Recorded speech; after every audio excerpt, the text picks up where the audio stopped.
Welcome to the Friday Five with Steve Greenfield on CBT News.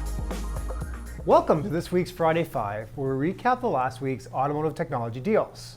This is Steve Greenfield from Automotive Ventures, and thanks for joining us. The electric vehicle SPAC and IPO market continues to be very hot, and we've had a number hit the public markets this past week. Shares of Lucid Motors climbed 11% in their first day of trading after the EV company completed a blank check merger ahead of plans to launch production later this year. The company announced a SPAC deal in February amid a wave of investor enthusiasm for blank check mergers, which allow businesses to go public through combinations with shell companies while avoiding a traditional initial public offering. The transaction injected $4.4 billion into Lucid on terms that valued the company at $24 billion total. Lucid Motors hopes to start selling its Lucid Air, a luxury electric sedan built at Lucid's factory in Arizona, in the second half of this year.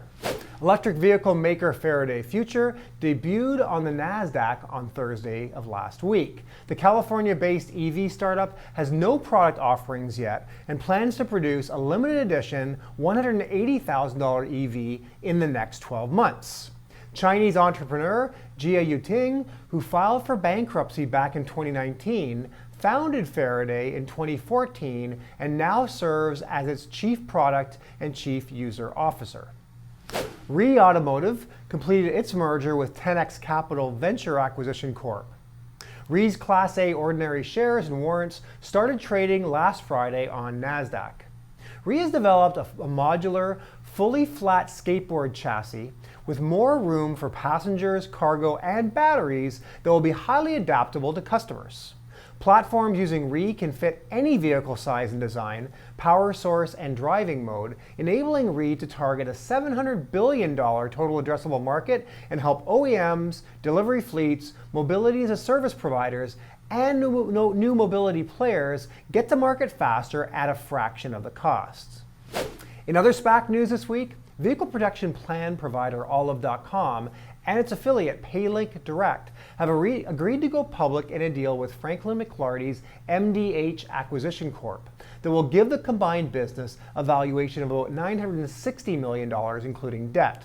McLarty, who has links to 3 prominent U.S. dealership groups, is chairman of MDH, which launched just back in February.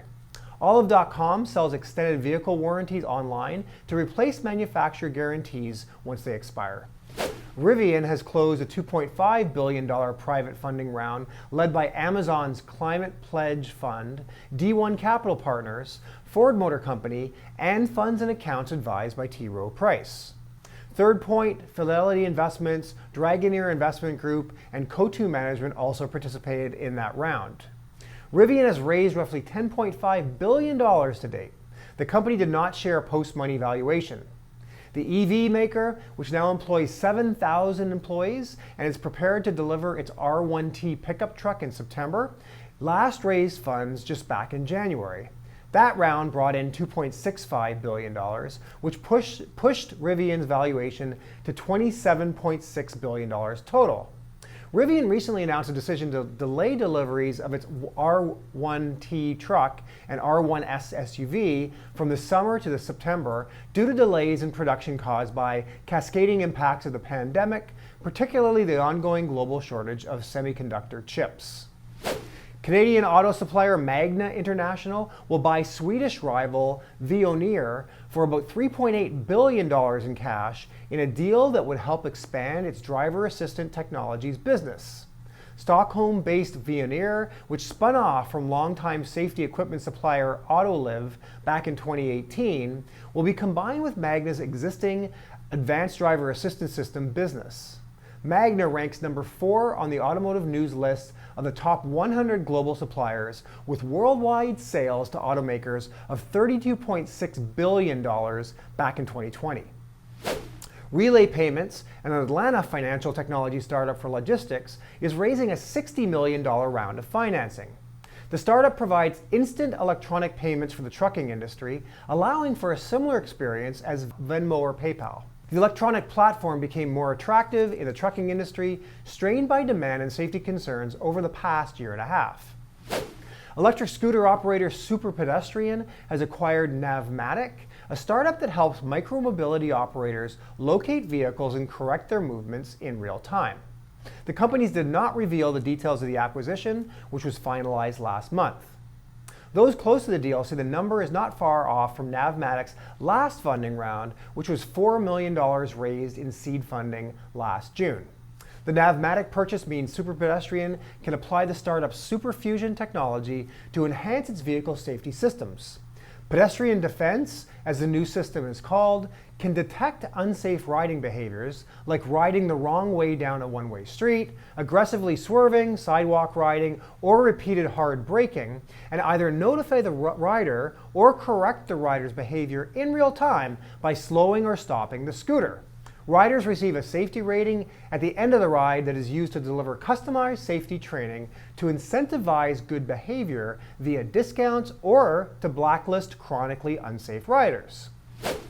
RODO announced that it had closed an $18 million Series B financing round led by Holman Enterprises and Evolution VC Partners. The round also includes participation from existing investor IAC, along with Kevin Hart's Heartbeat Productions Ventures, and auto industry veterans Mac McLarty, Vice Chairman of RML Automotive Inc., and Franklin McLarty, Chairman and CEO of McLarty's Diversified Holdings, along with Ken Schnitzer, former Chairman of Park Place Automotive Group. The latest round brings RODO's total funding to $45 million as the company prepares to scale its dealership network nationwide and invest in marketing and consumer acquisition. RODO claims to be the only end-to-end solution where a consumer can lease or purchase a new car or sell an old one in minutes with the same-day delivery service. RODO does not buy or maintain expensive fleets or inventory. Instead, it partners with local dealers across the U.S., extending dealerships' digital reach while offering customers an on-demand experience to instantly lease, purchase, and finance a new vehicle entirely from their mobile device. In international news this week, Onto has raised $175 million in a combined equity and debt Series B round.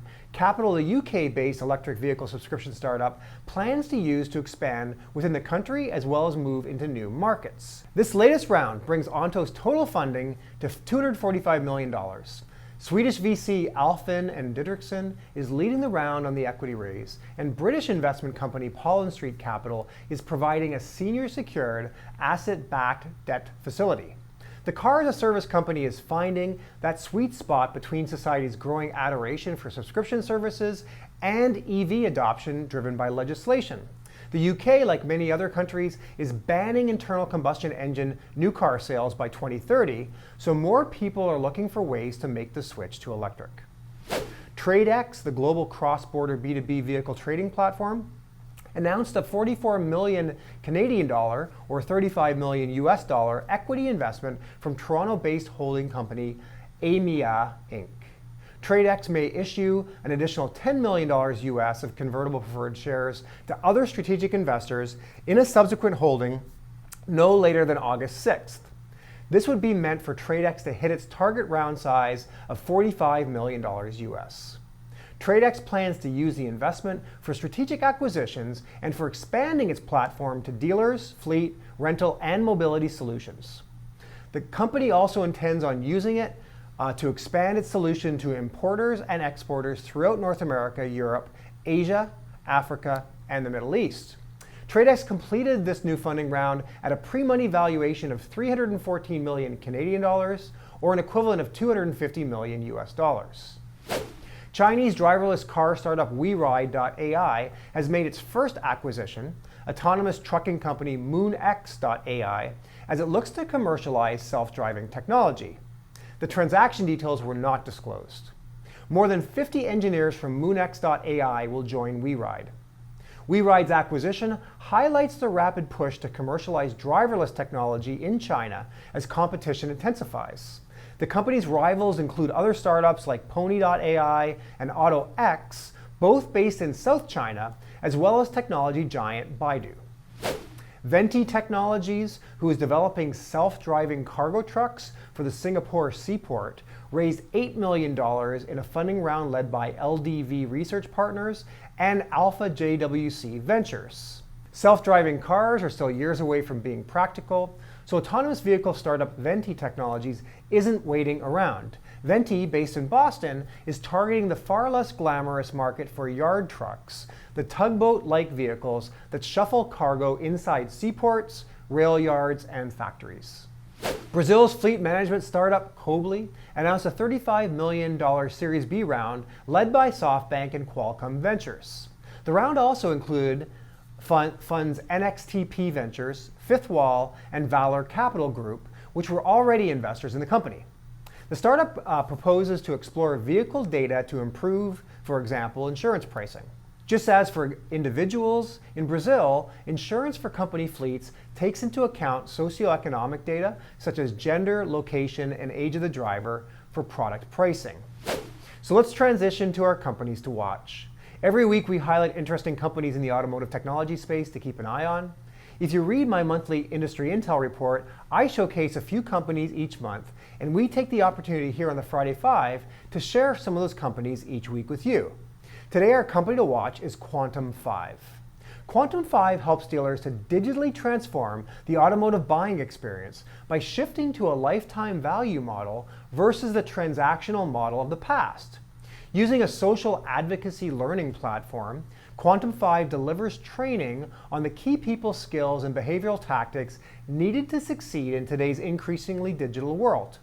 Once the initial training process is completed, AI-driven analysis continues to support and improve performance results through personalized delivery skills training. All of this is supported by community managers who know automotive and are available to lead and support the team. The result?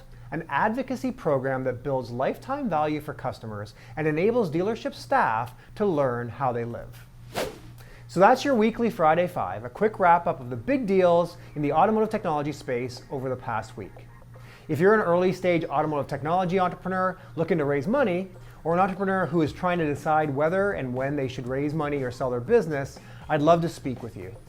We've started recording the Autotech's Got Talent segments, so stay tuned for the 10 finalists who have a chance to receive a $100,000 investment from Automotive Ventures. We need you to help us by voting on LinkedIn for the companies you love the most. Thank you for tuning in to CBT News for this week's Friday Five, and we'll see you next week. Thanks for joining us for another edition of the Friday Five.